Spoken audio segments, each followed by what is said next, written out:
I think he was really close in modeling. So yeah, he was really up there in the modeling industry. So that's how he was able to get access to both male and female models that he trafficked. So yeah. Relocate to the United States and then introduced her to Jeffrey Epstein. For the following 3 years, I was subject to ongoing rape. Jeffrey Epstein was under house arrest for the molestation of underage girls at the exact time he was abusing. Yo, you know what's so crazy? I mean, I know I don't even want to go to the debate on my ex, but I remember I was literally debating a lady who's trying to say that, oh, Jeffrey Epstein's not a pedophile. He was just prostituting minors who were like 14. To be a pedophile, it has to be 12. And I was like, lady, please stop making this argument. Lord, I'm just like, the mindset of a 12 and 14-year-old really aren't far apart at all. So it's kind of crazy to even make that argument. Horrific. After years of abuse, Rosa says she eventually reached out for help. She came forward anonymously as a Jane Doe. But then her real name appeared throughout the supposedly redacted to protect victims Epstein files. I woke up one day with my name mentioned over 500 times. No, fact. Some people you can't fix. 500. While a rich and powerful... Yeah, and that's what's the worst thing about the redactions is that, hold on, guys. So you're redacting names that obviously is connected to trafficking and financial crimes and armed trafficking. You're redacting these names, which is wild. But you didn't redact the names of the survivors, of the victims. That was crazy. Or how they had whole pages. Like, guys, there's really no excuse for a whole page of redaction. I would love to hear it. If you got one, let me know. Because there's no reason you should redact an entire page unless the victim's name is on there like, 1,000 times. Like, what's the point of redacting an entire page unless you're trying to cover up an entire story? Remain protected by redaction. My name was exposed to the world. Now reporters from across the globe contact me. I cannot live without looking over my shoulder. Democratic Congressman James Walkinshaw is out front now. He sits on the House Oversight Committee, so he attended today's hearing. And Congressman, I appreciate your time. It's hard to hear her talk there, that she said she woke up and her name was mentioned over 500 times. 500 times after years of being a Jane Doe, after being anonymous. When we heard Todd Blanche say, we will do everything, we will protect every victim's name. This is about the victims. And her name appeared in there 500 times. What was it like to sit there and hear her tell her story today? It was very hard to hear Rosa's story today, but also inspiring to see her courage in sharing it. You know, her story brings together all of the terrible elements of the Epstein saga. She's recruited by Jean-Luc Brunel from Uzbekistan, where she lived in poverty, as she described it, came to the United States with probably a fraudulent visa that Epstein, Brunel, and Maxwell procured for her. They used that visa to control her. Epstein raped her repeatedly while he was get him these visas and pretty much control, like get him passports, and they wouldn't be able to access those passports unless they go through Jeffrey Epstein or one of their handlers. So or basically their pimps or madams. So yeah. They're pretty much literally being controlled on how they moved and all that good stuff. Because, I mean, like, she can't run away if she's in a country with Epstein because Epstein got her passport, got her information. She can't go anywhere. She's literally attached to the hip. Serving his sentence from the sweetheart deal that Alex Acosta gave to him. That is what is so outraging about this. He should have been behind bars where he couldn't harm another child. Instead, he was raping Rosa and others. Yeah.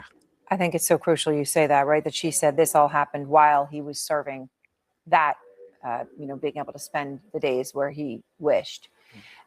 Congressman, not a single Republican attended today's hearing. And I say that in the context of obviously some Republicans who have stood up tirelessly for the release of the full files, including Thomas Massie and Nancy Mace. Time margin. I ain't gonna lie, that's what killed me though. It's like literally when the Republicans were low-key running cover for the Epstein files, because, you know, Trump was trying to say, oh, it's a Democratic distraction, so don't vote on it. Then when it kind of looked like this thing is about to get forced by both Republicans and Dems, Trump finally loses it and says, F it. I want everybody to go ahead and vote for it to be for the Epstein Transparency Act. I want everybody to vote for it to be released, and everybody but one Republican voted for the Epstein Transparency Act. So it kind of goes to show the Republicans' feelings towards it. For some reason, they did not want that released. And here's the thing, it implicates both sides of the aisle. So it is what it is, but it goes to show how the Republicans just went in lockstep with Trump. And here's the thing, I think some of them literally only voted against it because Trump said so, and they voted for it because Trump said so. Taylor Greene, Lauren Boebert, others. But why? Did anybody talk to you on your committee as to why they did not come at all to this? I know that Chairman Comer was aware of the hearing today. They certainly would have been welcome to attend. And you're right, as you point out, we have a handful of Republicans on the committee who have courageously been willing to take on even the Trump administration here. But most Republicans in Congress have not been willing to stand up for these survivors. And I hope that will change at some point. But I know that Democrats on the Oversight Committee and in Congress are going to continue to push until we get the transparency and accountability that Rosa and the other survivors deserve. Yeah, and here's the problem. Like, yes, the Epstein, like, they released 3 million pages of the Epstein files, but they still got 3 million more to go. And then the DOJ just comes out and says, yeah, that's all we're releasing, guys. Sorry. So they're in complete violation of the Epstein Transparency Act. They was already in violation of it when they were late on the 30 days that they were given to release it. And then they also were in violation of it through the heavy redactions. So yeah, I mean, bro, the DOJ showed its corruptness, showed how corrupt it was with the handling of the Epstein files, like complete corruption all the way through. So the former Attorney General Pam Bondi finally agreed to testify under oath, and she's scheduled to appear before your committee, I understand, later this month, May 29th, I believe. Right. Jenna Lisa Jones is another Epstein survivor. She talked today, and she talked about questions that she wants Bondi specifically to answer. Here is what she said. Who are we covering for? Like, you were willing to lose your job to cover up for these people. What do they have on you? Damn. Because I'd like to know. You're a woman, you're a mother, and you look at us, couldn't even look at the survivors. So what's your part in this?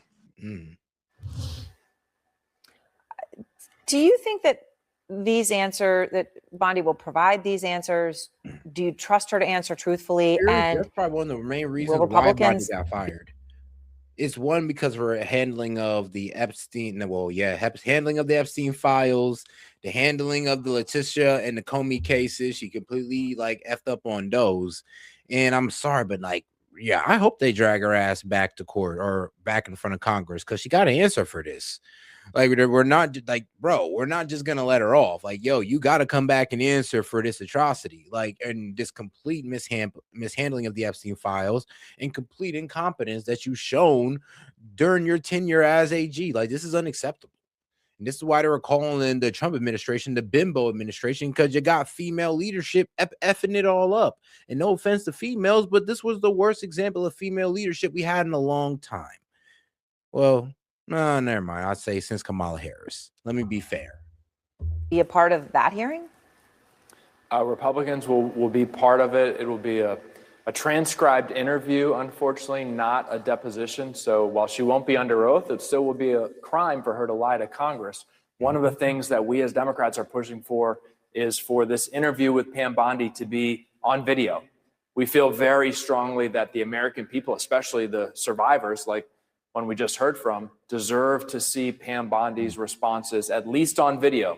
It should be public, open for the world to see, but at least there should be a video after the fact, so the country can judge for itself whether they think she's been truthful or fulsome in the responses that she gives to our questions. And I promise you, we will ask the questions that the survivors today asked us to ask. Democrats on the House Oversight Committee are demanding that Commerce Secretary Howard Lutnick resign. Democrats. Completely fair. He did lie. he lied about his relationship with Epstein. He lied saying that, oh, that was my last time I went over there was when I came to his crib and we seen the creepy massage table. Yeah. That was a lie. Actually, he went to the island. Man went to the island with his kids and his wife and some nannies. So, nah, he actually lied about his relationship with Epstein. He was actually pretty close. Well, not pretty close, but close enough to go on the island. And that's close enough for me to want him to resign. And here's the thing. Actually, Howard Lutnick has been doing a good job. But this whole thing with Epstein, yeah, you got to go, buddy. Say Lutnick lied and evaded questions when he testified about Jeffrey Epstein earlier this week. Before the files came out, Lutnick had said he interacted with Epstein only once in 2005. Lutnick claimed he noticed disturbing red flags and was immediately determined to never be in a room with Epstein. Yeah, he said he's seen a massage table in the room, and he says, so you like to get massages? Epstein's like, yeah, the right kind of massages. I'm like, okay. And then he said he walked out with his wife, and his wife said, we're never going to see that guy ever again. And then the Epstein files come out, and we find out that was a complete lie, utter lie. The man actually went to the island, had dinner with the man, had his kids over there, wife over there, nannies, all that good stuff, and then left. So, yeah. Epstein again. But the released Epstein files show Lutnick had at least 2 other interactions with Epstein over the years. CNN's Annie Grayer joining us now. What are you learning from lawmakers this morning? Well, Sarah, lawmakers were on the Democratic side. Let's be real now. Howard Lutnick's job as Commerce Secretary is to make sure, these trade deals get pushed through and make sure, commerce is going well. And honestly, it has. And let's be honest, the tariffs were able to get through. We was able to pull in tariff revenue. And even now, the man was still able to get tariffs like pushed back through the trade expansion and the Trade Act. So I'll be honest with you. I mean, the bro's on it. Even when it comes to the setbacks of the Supreme Court striking down the tariffs or striking down invoking tariffs through the Emergency Powers Act or Emergency Economic Powers Act. Yeah, even though he struck it down through that, he still found out a way to pretty much bring back the tariffs. That's what I'm saying. He low-key is pretty good at his job, especially when it comes to carrying out Trump agenda here. And like I said, I'm being fair because I'm going off his performance. Like the top performance is probably like what? Scott Bessent, Howard Lutnick, maybe that black guy from HUD, maybe. We're completely unsatisfied by Lutnick's testimony. And just to start, there was bipartisan interest in having Lutnick come in and explain the discrepancy between his initial statement where he said he cut ties with Epstein in 2005 and to explain what the Epstein files revealed, which are those other interactions that you mentioned as well. The what was it? The Court of International Trade. They're trying to strike down the tariffs that he put on through Section 122. They're trying to strike those down. So they're still these companies are still paying tariffs through these Section 122. But the Court of International Trade is trying to strike those down. And we'll see what happens when it comes to appeal. Because here's the problem, though. Like, the Supreme Court's already on Trump's side when it comes to this. Remember, if you actually looked at the case, they said he couldn't invoke tariffs through the Economic Emergency Powers Act. They said he had to use other means. And this is him using other means that the court is still saying, oh, you can't use this. So now this court is now even going against the Supreme Court saying, oh, well, you're trying to go against his tariffing power outright instead of through certain avenues. So we'll see how that holds up in court because they're pretty much saying F the Supreme Court's decision. So we'll see if the lower courts can, we'll see if the Supreme Court decision stands in the lower courts.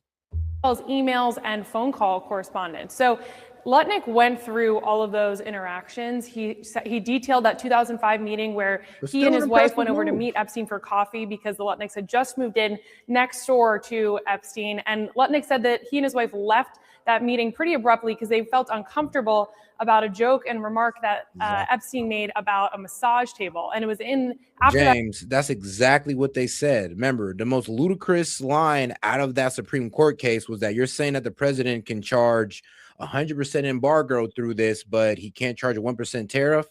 And that's literally what they were saying. Yes, through the Economic Emergency Powers Act, he cannot put through a tariff, but he can go ahead and put on 100% embargo. And that's why the tariffs were deemed invalid because he was using it. They said he was not using the tariffs correctly through the Economic Emergency Powers Act. Like I said, actually read the case. I was actually following it since the beginning of it. A conversation that Lutnick and his wife decided that Lutnick would not have any personal or professional relationship with Epstein. But then there was a meeting in 2011, years later, where Lutnick came over to Epstein's house apparently to discuss scaffolding and construction about their neighboring properties.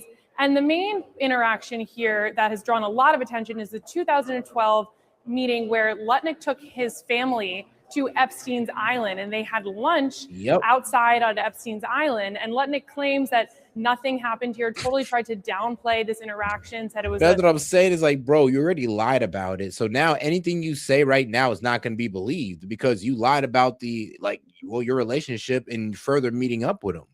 At that point, I mean, our imaginations are just running wild.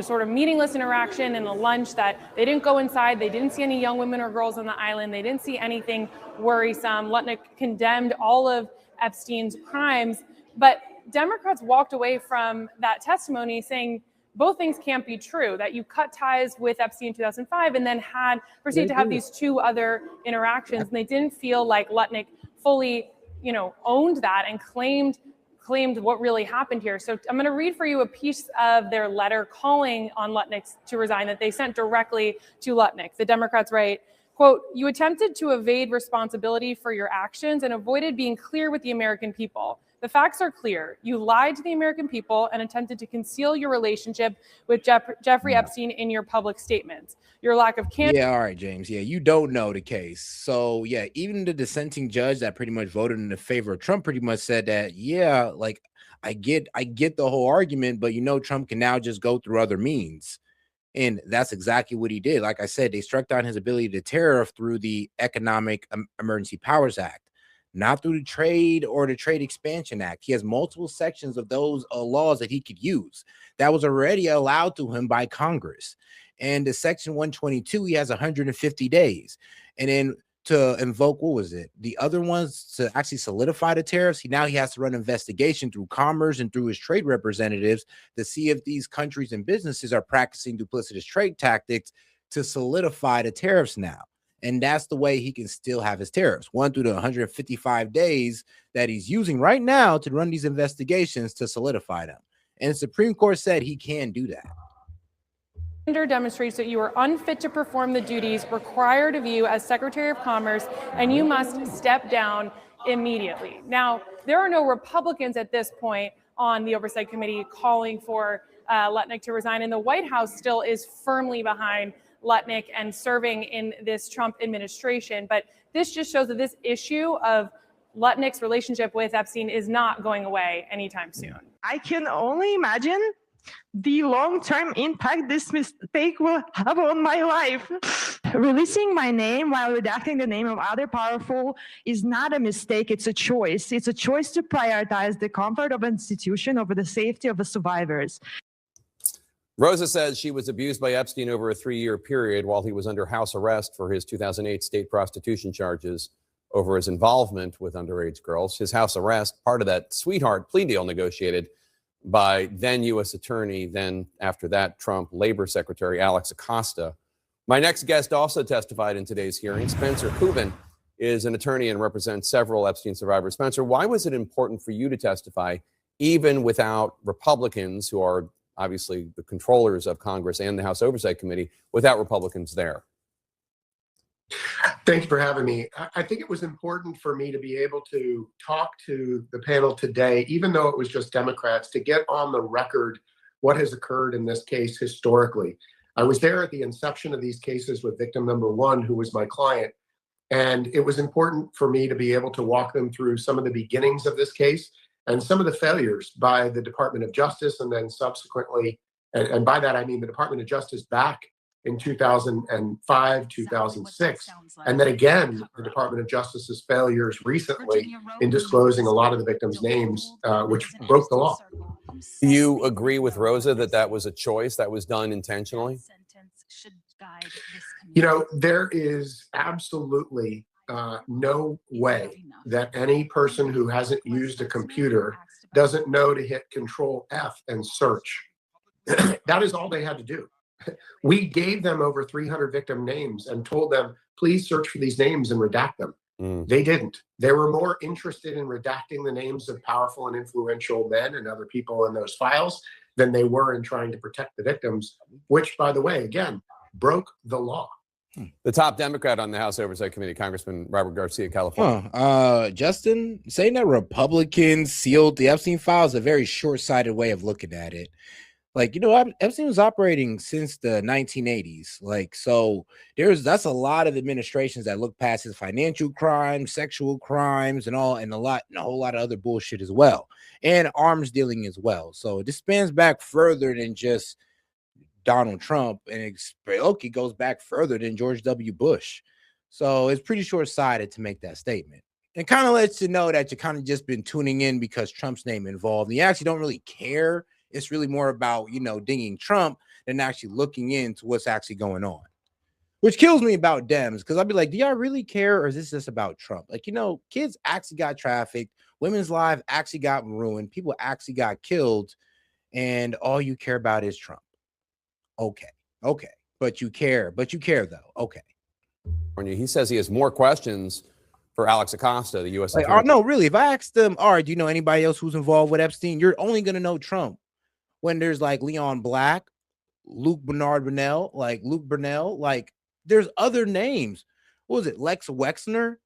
But you don't know that because all you're focused on is Trump. And that's what kills me about talking about the Epstein files, because it lets me know that a lot of y'all really don't give a fuck. And you wouldn't give a fuck if Trump wasn't involved. And that's scary to know. Who negotiated that sweetheart deal with Epstein. He also wants to hear from Florida officials and prosecutors who played a role in that sweetheart deal. What questions might you have for them? Well, I gave them some today. One of the representatives had asked some of the questions that I would ask, and they were actually pointed questions with respect to the unreleased videotapes. There are surveillance videotapes that we know existed inside of Epstein's home. We believe the FBI has custody of those tapes and has never released them. We know there were surveillance tapes taken during the investigation. It's noted in the original probable cause affidavit that the police were surveilling the home outside, watching people go in and out for days on end.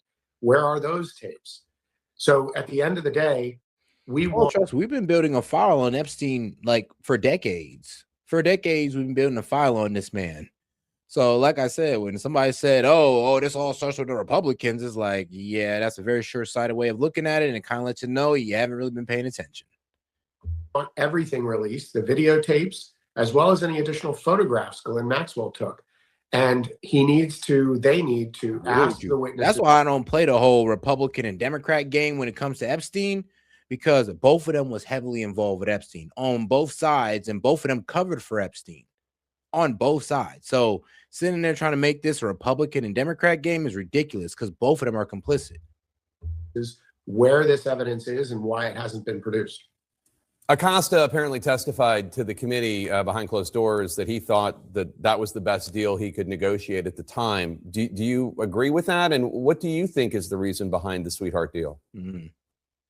I absolutely do not agree with that. Well, the reason behind the sweetheart deal is because they said that Jeffrey Epstein was with intelligence. Now, they didn't really know which intelligence. It'd be CIA, Mossad, MI6, etc. But they said they had to back off him because he was intelligence. That's just it. And that's the problem, is that they just kind of left us with that, and he got the sweetheart deal. And we're all going like, okay, but here's the problem. Are you telling us that you can do whatever the fuck you want as long as you're intelligence? Because the guy just getting off for prostituting a minor, and you're hitting us with, oh, but he's intelligence. That's a wild ass thing to say right there. As well, oh, he's intelligent, so what? He can do whatever the fuck he want. As I testified today, is one of the worst deals ever entered into by a U.S. attorney. This was a non-prosecution agreement that gave immunity to the pedophile perpetrator, in addition to 4 co-conspirators. And this is what made it bizarre, unnamed co-conspirators. This deal was absolutely awful. And we now know, through going through these records with the litigation that subsequently occurred, that they were having private conversations with Epstein's attorneys, asking Epstein, what would he accept? They were basically begging him to accept a deal. It's absurd. It made absolutely no sense. Wow. Former U.S. Attorney General Pam Bondi is supposed to testify. Yeah, because bro, Epstein was acting like a spoiled child, and it was like disturbing because it was like give me a better deal. I shouldn't even be like doing any time in jail. I should just be at home. I should honestly be getting away with this. Dude, bro, you got caught for prostituting a minor. Yeah, but I'm Assad, bro. Like, what are you talking about? I shouldn't be doing no jail time. Send me to Israel. Like, what? All right, I took the joke a bit too far, but y'all get my point. For the Oversight Committee in the coming weeks. Here are some questions the survivors say they want answers to. Take a listen. Who are we covering for? Like, you were willing to lose your job. What was the process? And we would ask the same of Todd Blanche. What was the process for moving Ghislaine Maxwell? What questions do you want the committee to ask Bondi? I want Bondi to answer for why the Department of Justice has broken the law. And there's no question about that. Congress passed and the president signed a very clear bill with respect to the release of documents. They have not complied with that law. So they are in violation of that law as we sit here today. Secondarily, we need to know why that her office has redacted information that the law states they should never have redacted. The law. All right. Okay. I ran out of time on this one. Let's see here. No, what actually? Okay, yep, right out of time. Have to make sure and double check. But all right, guys, I'm gonna go ahead and head out on this one, man. Appreciate the support. Make sure you double tap that screen on your way out and subscribe to the channel while you're at it, because we do this every day. So hit that icon above, subscribe to the channel. Appreciate the support. Oh shoot. You know what? Do I want to do a nope? Never mind. I actually do gotta go. I don't even have time for a monologue. That's tough. But all right, guys, I'm going to go ahead and step out on this one, man. Appreciate you guys for tuning in. Make sure you guys double tap that screen. I'll catch you tomorrow, guys. It's Set with Set Media. Yo, this is Set with Set Media, man. I'm here to talk to you about our partner, Kalshi. Kalshi is the largest legal prediction market in the United States with over 1 million users. It's available in all 50 states. They are a real money market. People trading on what they think will happen. You can build a position and trade in and out of almost any prediction you think. Kalshi facilitates trade between people, kind of like the stock market. There's no limiting your trades just because you're winning. Kalshi will pay you interest on your position. So if you make a long-term trade, you can earn a return even before the market is resolved. If you want to try out Kalshi, go ahead and give them a try, guys, at my link, kalshi.com/setmedia. Get $20 when you trade 20, so it's 20 for 20, guys. Once again, that's kalshi.com/setmedia. Go ahead and use my code SETMEDIA to get $20 when you trade 20. Let's go ahead and take a look here at Kalshi, because like I said, it is a trading market where you can put in your prediction and you can go ahead and earn interest on that. You can make money off the knowledge that you know, and if you put $20 in, you get $20 back. So all right, guys, make sure to go check out my guy at Kalshi, because you can get in on good trades like who will Trump nominate as Fed chair? Will Ali Khamenei be outed as the supreme leader? And will the U.S. confirm that aliens exist before 2027? So if you want to get in on this action, once again, go ahead and go to my partners at Kalshi. Go ahead and use the link, or you can hit the Q